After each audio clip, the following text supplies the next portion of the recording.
Article number 39 पढ़ने के बाद अब बारी है 40 की। अगर आप लोग आर्टिकल 40 को पढ़ें पीडीएफ के अंदर जाकर के, तो उसमें लिखा हुआ है एस्टैब्लिशमेंट ऑफ विलेज पंचायत्स, पंचायतों का गठन। इसके अलावा कुछ नहीं लिखा हुआ है। लेकिन अगर इस लाइन को समझने के ऊपर आए तो फिर बहुत टाइम लग जाएगा। तो इसका अर्थ यह है कि जब हमारे देश का संविधान बन रहा था संविधान सभा के अंदर, तो उस समय गांधी जी कुछ नाराज चल रहे थे, या दुखी चल रहे थे। उनसे रीजन पूछा गया तो गांधी जी ने बताया कि उनका ऐसा मानना है कि जो सरकारें होती हैं उनकी पहुंच केवल शहरों तक होती है, गांव तक नहीं होती है। यह बात बिल्कुल सही थी, और यह बात तब भी सही थी और आज भी सही है। जो बच्चे गांव से आते हैं वो बच्चे एक बार जरा याद करिए कि आखिरी बार आपने अपने सांसद को कब देखा था। शायद इलेक्शंस के टाइम। और कुछ कुछ बच्चे इतने पिछड़े गांव में रहते हैं कि हो सकता है उन्होंने इलेक्शंस के टाइम भी ना देखा हो, उनके सामने मजबूरी रही हो वोट देने की बस। तो ये बात सही हो गई। अगर सरकारें गांव तक नहीं पहुंच पाएंगी तो क्या गांव का विकास हो पाएगा? कभी नहीं। और जो सपना हमारे स्वतंत्रता सेनानियों ने देखा कि हमारा देश स्वावलंबी बने, स्वराज आए, यह बिना गांवों की तरक्की के नहीं आ पाएगा। अगर हम लोग रियल इंडिया की बात करें, असली भारत क्या है, कभी कभी शायद आप लोगों ने ऐसा भी सुना हो कि इस देश के अंदर दो भारत रहते हैं। एक भारत शहरों में रहता है जिसे लोग इंडिया कहते हैं, और एक गांव में रहता है जिसे लोग भारत या हिंदुस्तान कहते हैं। गांव के विकास के बिना भारत का विकास कभी नहीं होगा, क्योंकि असली भारत आज भी गांव में बसता है। गांधी जी से सुझाव मांगा गया, बात तो सही है, लेकिन सजेशन क्या है, इस समस्या को कैसे दूर करें? तो गांधी जी ने सजेशन दिया कि क्यों ना हम ग्रामीणों का जो प्रशासन है, administration of the rural area, वो हम वहां के लोगों को ही दे दें, या इसको और आसान भाषा में कहें तो सेल्फ रूलिंग, अपने ऊपर अपना ही शासन, किसी बाहरी व्यक्ति का शासन ना हो। एक तरीके से देखें तो हमारे देश में ही सेल्फ रूलिंग है, हमारी अपनी सरकार है ना, हम सोवरिगन कंट्री हैं। लेकिन ये स्पेसिफिक सोवरिनिटी अगर हम गांव को दे दें तो ज्यादा अच्छा होगा। बस इसी कॉन्सेप्ट को ध्यान में रखते हुए पंचायतों का इंट्रोडक्शन किया गया। पंचायतें वैदिक काल में भी होती थी। पंचायत का मतलब ही है पंचायत करना। 5 लोग बैठ गए एक जगह और किसी बात को लेकर पंचायत करने लगे। कब तक? जब तक उस मामले का समाधान नहीं निकल गया तब तक। लेकिन अगर इसी पंचायत को हम लोग लीगल वैलिडिटी दे दें, नहीं अब आधिकारिक रूप से पंचायत करो, लोग आएंगे आपके पास अपना मामला लेके, तो फिर इसको हम लोग यहां पर रखेंगे। एक सवाल और पैदा होता है कि अगर पंचायतें इतनी ही अच्छी हैं, पंचायतों से स्वावलंबन आ सकता है, सेल्फ रूलिंग आ सकती है, स्वराज आ सकता है, विलेज ऑटोनॉमी आ सकती है, तो पंचायतों को 1950 में संविधान लागू होने के साथ लागू क्यों नहीं करवाया गया? रीजन बड़ा सिंपल सा है, 6 लाख से ज्यादा गांव, हर गांव में पंचायत भवन बनाना, हर गांव में इलेक्शंस करवाना, ग्राम प्रधानों की नियुक्ति करना, ये 1950 में तो पॉसिबल नहीं था। सरकार के पास इतना बजट नहीं था। और अगर सरकार के पास इतना बजट होता तो उस जमाने में सरकार पहले राइट टू एजुकेशन देती, पंचायतों की ना सोचती। और राइट टू एजुकेशन भी तो नहीं आ पाया। तो इसलिए पंचायतों को माना तो सही गया, लेकिन उनको जगह कहां दी गई? डायरेक्टिव प्रिंसिपल्स में दी गई, और अंडर आर्टिकल 40 उनको रखा गया। इसका मतलब यह था कि हम पंचायतों को निर्देशक तत्वों में रख करके जा रहे हैं। आने वाली सरकारों की यह जिम्मेदारी होगी कि वो पंचायतों के संबंध में कानून बनाए और पंचायतों को लागू करें। क्या इतनी बात सबको क्लियर हो? अगर आपसे 2 सवाल पूछे जाएं, पहला सवाल, भारत के संविधान में गांधीवादी विचार आपको कहां मिलता है? आर्टिकल 40, गांधी जी का ही तो सपना है ये। तो इसलिए ये क्वेश्चन बहुत फेमस रहा है एक जमाने में कि गांधीवादी विचार, गांधीयन प्रिंसिपल्स आपको कॉन्स्टिट्यूशन ऑफ इंडिया के किस आर्टिकल में मिलते हैं? तो 40 इज द एप्रोप्रिएट आंसर। अगर पूछा जाए गांधी जी के विचारों की झलक संविधान के किस भाग में मिलती है, तो भाग है 4। क्वेश्चन नंबर 2 या टाइप 2 क्वेश्चन, यहां पे आपसे पूछा जाएगा पंचायतों का उद्देश्य क्या है। और ये बड़े बड़े एग्जाम पीसीएस प्री में तो जाने कितनी बार ये क्वेश्चन पूछा गया, पंचायतों का उद्देश्य क्या है। तो क्या पंचायत करना? नहीं, पंचायतों का उद्देश्य विलेज ऑटोनॉमी, ग्रामीण स्वायत्तता। रट लो, इसके अलावा कोई आंसर नहीं है इसका। ग्रामीण स्वायत्तता, village autonomy is the motive, is the objective of the village panchayats. अब ग्रामीणों को स्वायत्तता मिलेगी कैसे? तो उसके लिए सरकार को कोई ना कोई कानून बनाना पड़ेगा। केंद्र सरकार ने भी कानून बनाया, हर राज्य सरकार ने भी कानून बनाए, और मैंने इन्हीं सारे कानूनों के ऊपर एक पूरी सीरीज बना रखी है पंचायत। आप जब चाहें तब प्लेलिस्ट में जाइए, पंचायत नाम से प्लेलिस्ट पड़ी हुई है, उसमें 5-6 वीडियोस हैं, सारी कहानी आपको पंचायतों को मिल जाएगी। तो इसलिए मैं दोबारा इतना डिस्कशन नहीं करूंगा। केंद्र सरकार ने भी कानून बनाया, राज्य सरकारों ने भी कानून बनाए, और जिस पंचायत का सपना महात्मा गांधी ने देखा था, उस पंचायत को 2 अक्टूबर 1959 को लागू कर दिया गया। 2 अक्टूबर को क्यों? गांधी जी का बर्थडे होता है, उन्हीं को तो डेडिकेट करना है। 1959 बाई पंडित नेहरू पंचायतें लागू कर दी गई। लेकिन पंचायतों में यूनिफॉर्मिटी ना होने की वजह से पंचायतें फेल होने लगी। यूनिफॉर्मिटी का मतलब क्या है कि उत्तर प्रदेश पंचायत अधिनियम में कुछ अलग प्रावधान है, मध्य प्रदेश पंचायत अधिनियम में कुछ अलग प्रावधान है, और केंद्र सरकार के पंचायत अधिनियम में कुछ अलग प्रावधान है। हालांकि पंचायत स्टेट लिस्ट का विषय है, तो इस पर राज्य सरकार ही कानून बनाएगी, लेकिन हर राज्य सरकार अलग अलग कानून बनाएगी ना, तो कैसे बात बनेगी? साथ ही जब कोई चीज जब कानून होगी तो कानून तोड़ा भी जाएगा।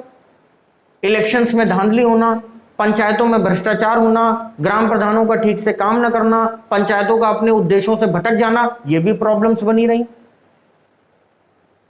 तो आगे चल के पंचायत सुधार लाए गए। उन पंचायत सुधारों में कुल 4 समितियां बनी, लेकिन जो समिति फिलहाल आपको याद रखनी है वो है बलवंत राय मेहता समिति। और इनसे कहा गया कि पंचायतों में क्या अमेंडमेंट किया जाए, क्या रिफॉर्म्स किए जाएं कि इस देश का कुछ भला हो जाए।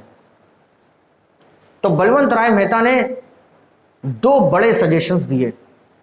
मैं फिर आपसे कह रहा हूं कि अगर आप इस कहानी को डिटेल में समझना चाहते हैं तो प्लेलिस्ट अवेलेबल है, नाम है पंचायत। बलवंत राय मेहता ने मुख्य तौर पर 2 सजेशन दिए। पहला सजेशन ये कि पंचायतों को इस देश में कॉन्स्टिट्यूशनल स्टेटस होना चाहिए, पंचायतों को संवैधानिक मान्यता होनी चाहिए। क्या अभी 1959 में जो पंचायतें आई हैं उनको संवैधानिक मान्यता है? नहीं, वो तो कानून है ना, वो भी राज्य सरकार के। तो इसको कॉन्स्टिट्यूशनल स्टेटस दीजिए, संविधान में जगह दीजिए, तब लोग पंचायत को सीरियसली लेंगे। ये था पहला सजेशन। और दूसरा सजेशन था कि हमारे देश में पंचायतों के 3 टियर सिस्टम होने चाहिए, त्रिस्तरीय व्यवस्था होनी चाहिए। सरकार ने दोनों सजेशन एज इट इज मान लिए, एज इट इज। और मानने के बाद चूंकि इसको संविधान में जगह देनी है तो संविधान संशोधन करना पड़ेगा। कॉन्स्टिट्यूशनल अमेंडमेंट आता है, अमेंडमेंट नंबर 73, संविधान संशोधन संख्या 73, और 1992 में ये अमेंडमेंट हो गया। पंचायतों को संविधान में जगह दी गई। कहां दी गई? पार्ट नंबर 9 में। आर्टिकल नंबर 243, केवल एक आर्टिकल खर्चा किया गया पंचायतों के लिए, लेकिन इसको तोड़ा गया। तो पंचायतों से संबंधित प्रावधान कहां पर है? Article 243A2O, 243A, 243B, C, D, E, F, G, H, I, J, K, L, M, N, O, इतने। यह है पूरी पंचायत की कहानी। इसलिए आगे जब आएगा पार्ट नंबर 9 तो वहां पे आपको कंफ्यूजन नहीं होना चाहिए कि ये पार्ट नंबर 9 कहां से आ गया। उसका पूरा बैकग्राउंड मैं आपको अभी बता रहा हूं। Clear? After the suggestions of Balwant Rai Mehta समिति, government of India put constitutional amendment bill and amend number 73, 1992. The chapter number 9 was included in the Constitution of India, and Panchayats was established under Article 243, subclause A to O. And this was the revolutionary act in the history of the Panchayats in India. And this is called modern panchayat. और इस तरीके से हमारे देश में आधुनिक पंचायतों का उदय हुआ। लेकिन संविधान संशोधन होने के बाद पंचायतों को लागू कब करवाया गया? तो लागू करवाए जाने की डेट है 24 अप्रैल 1992। यही रीजन है कि 24 अप्रैल को आप मनाते हैं पंचायती राज दिवस, या पंचायत दिवस आप मनाते हैं ना, तो 24 अप्रैल। अब देखिए यहां पे एकदम क्लियर है चीजें, आपको कंफ्यूजन नहीं होना चाहिए। 2 अक्टूबर 1959 को भी पंचायतें आई थी, लेकिन वो कौन सी पंचायतें थी? क्लियर। और 24 अप्रैल को भी पंचायतें आई थी, लेकिन ये थी मॉडर्न पंचायतें। तो आधुनिक पंचायतों की शुरुआत इस दिन से होती है हमारे देश में।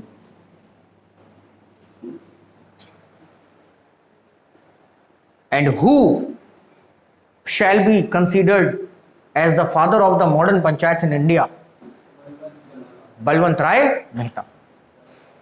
बलवंत राय मेहता को कई सारे क्रेडिट्स गए और उन्हीं की वजह से कई सारे क्वेश्चंस आपके सिलेबस में आए। जैसे भारत में आधुनिक पंचायतों को श्रेय किसको जाता है? तो बलवंत राय मेहता को जाता है।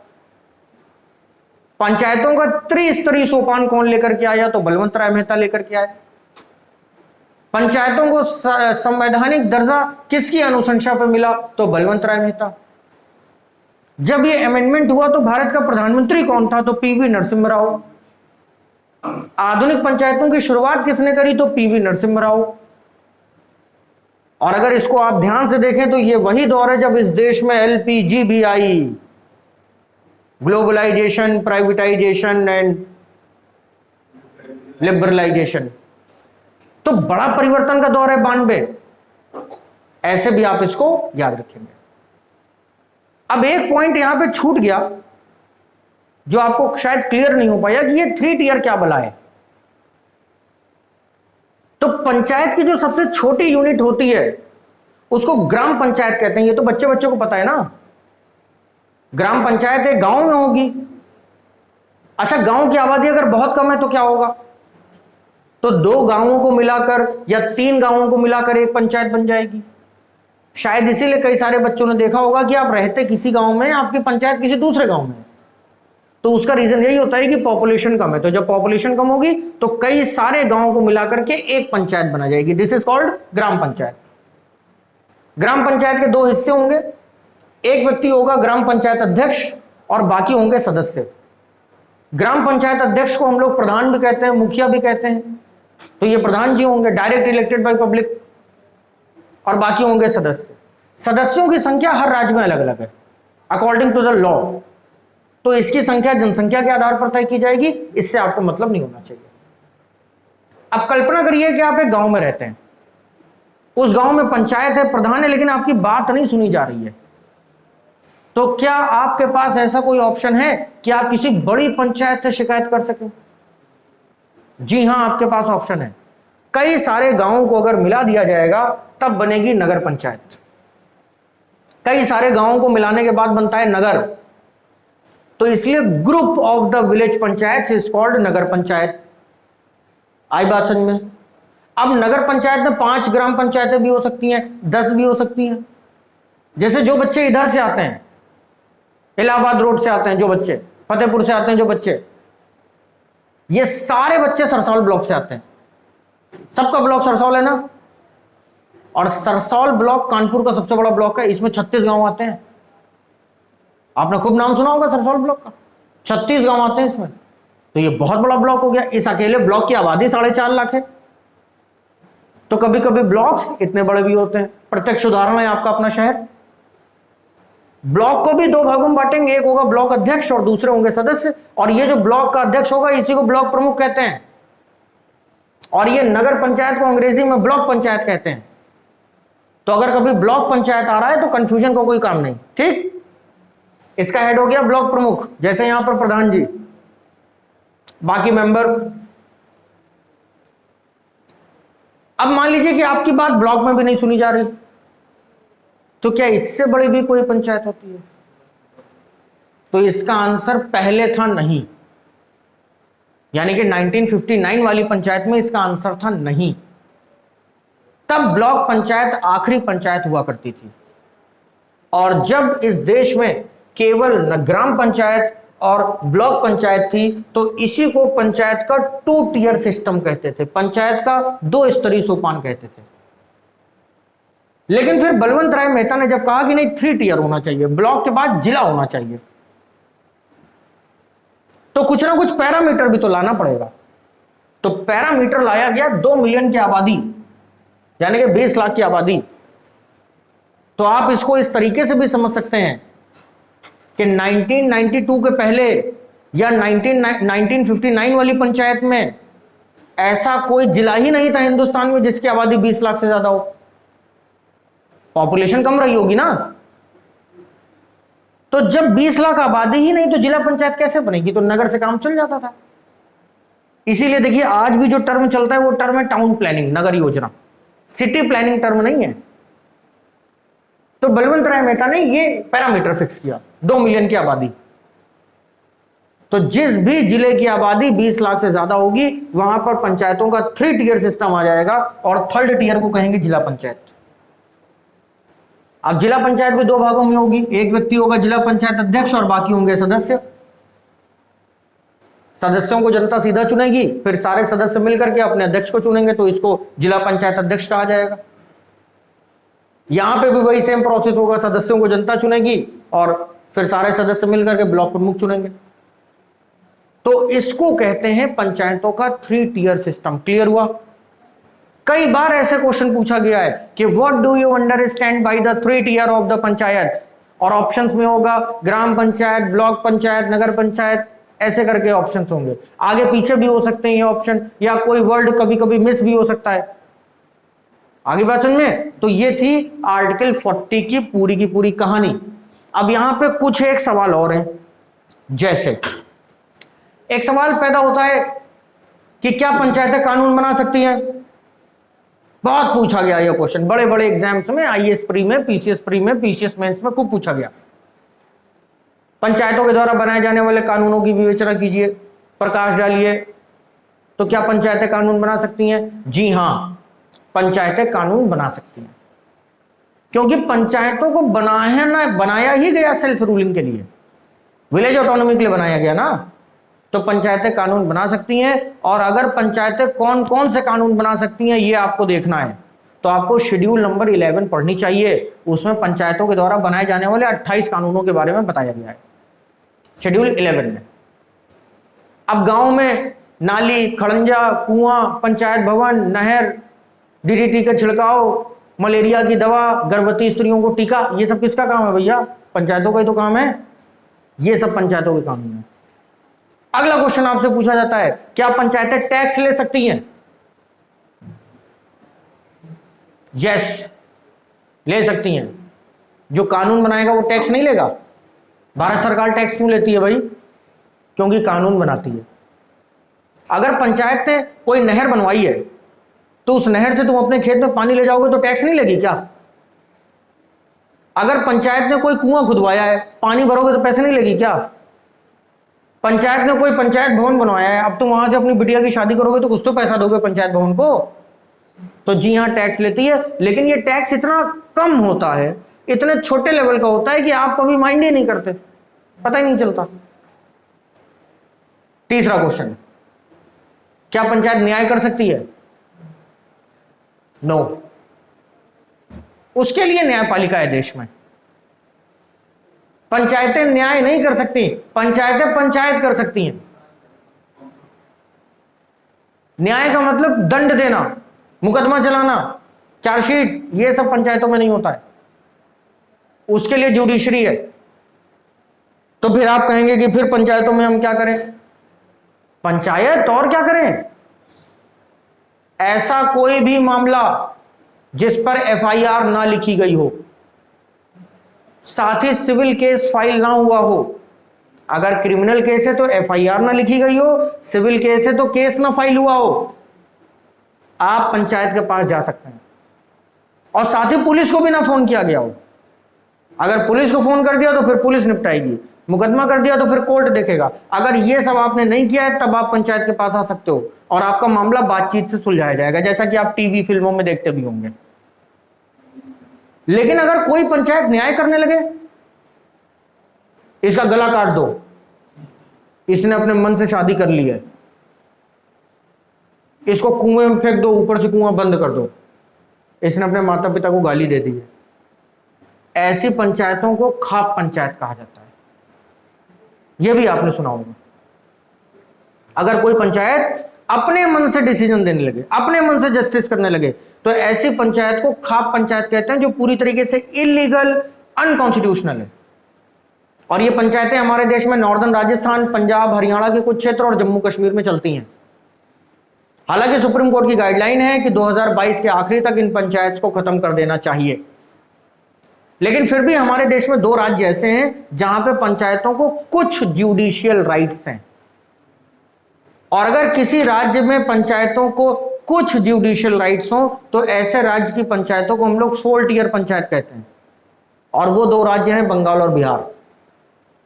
बंगाल में पंचायतों में 4था टियर है जिसका नाम है जुडिशियल पंचायत, और बिहार में भी 4था टियर है जिसका नाम है जुडिशियल पंचायत। अब क्यों, तो इसके लिए डिटेल्ड वीडियोस हैं, वो आप देख सकते हैं जाके। तो इस तरीके से पंचायत की कहानी खत्म होती है। सबको बात अच्छे समझ में आ गई? कोई डाउट है तो बताइए। क्लियर? अब कल हम लोग फिर 40 के आगे की चर्चा करेंगे और कल कोशिश करूंगा मैं आपको खींच खाच के 44 तक ले आऊं। ठीक, समाप्त करेंगे।